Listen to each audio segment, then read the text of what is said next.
C'est Sigma qui aujourd'hui vous présente la story de Benjamin.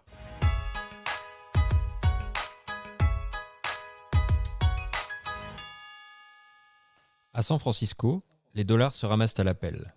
Bercés par les légendes de l'Ouest et les success stories de la Silicon Valley, les Californiens de la firme Peak Design surfent sur un filon, véritable ruée vers l'or des temps modernes.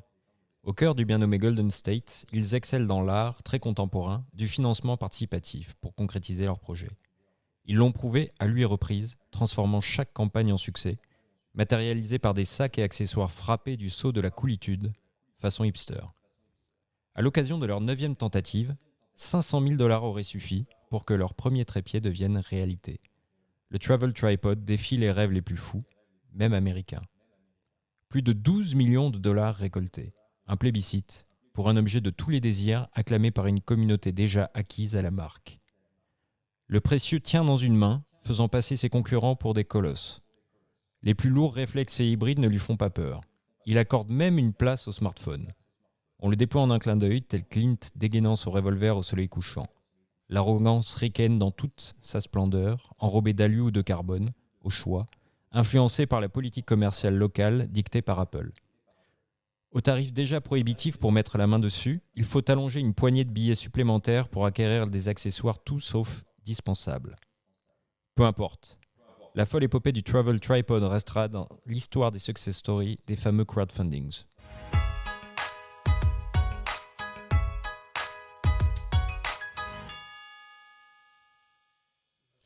Benjamin, 12 millions de dollars. Ouais, alors tout ça n'est pas dans l'actualité pure, puisque ça s'est passé il y a un petit moment déjà, et surtout la commercialisation a intervenu au printemps, donc on était en plein dans le début de la pandémie de la Covid-19. Souligner d'ailleurs qu'à ce moment-là, les 4 premiers jours de commercialisation, la firme Peak Design a reversé toutes les recettes de ses ventes à 2 ONG américaines, donc CDC et Climate Neutral. Donc il y en a une qui lutte contre le virus et l'autre contre le réchauffement climatique. Voilà, bon, ça c'est pour l'anecdote. Mmh. C'est vrai que 12 millions de dollars, ça pose déjà. Ouais, 12 millions de dollars, c'est faramineux. Ils ont vraiment fait leur culture là-dessus. Ils se sont lancés comme ça. Et malheureusement, après, il s'agit d'un modèle unique, mais les tarifs sont vraiment très, très salés. Ah oui, alors combien ils valent ces nouveaux trépieds ? On parle de 400 € pour le modèle en alu, de 670 € pour le modèle en carbone. Je précise qu'il ne faut pas se fier aux tarifs qu'on voit sur les sites de la maison mère. Hein. Si on va sur peakdesign.com, il faut rajouter la TVA, donc on peut être trompé. Les prix que je donne là, 400 €, 670, ce sont les tarifs qu'on verra sur des sites comme Miss Numérique en France qui le distribuent. Mais ça reste très élevé, sans compter qu'il faut ajouter le prix d'accessoires. On parle d'un trépied qui se démarque de la concurrence parce qu'il est tout petit, il va prendre la place d'une bouteille d'eau sur le côté d'un sac. Enfin, on parle d'un objet, c'est vrai, assez insolite, assez révolutionnaire.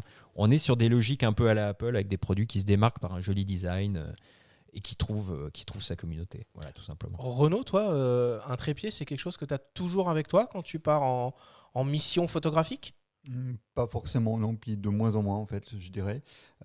Au début, moi j'avais en fait des pratiques photos qui, moi j'aimais bien faire multiples expositions, pour faire des panoramas, des choses comme ça. C'est vrai que de moins en moins, et c'est vrai que je serais moins en moins enclin à mettre beaucoup d'argent dans un trépied. C'est pas quelque chose sur lequel voilà, mais si le Père Noël veut bien passer, pas de souci. Hein.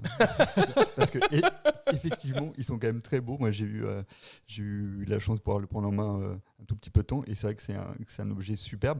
Et comme on le disait, en fait, de l'innovation, un peu de design, ben ouais, ça marche en fait. Mais bon, moi, je trouve que c'est quand même exagéré. Hein. Ah oui, c'est vraiment très élevé.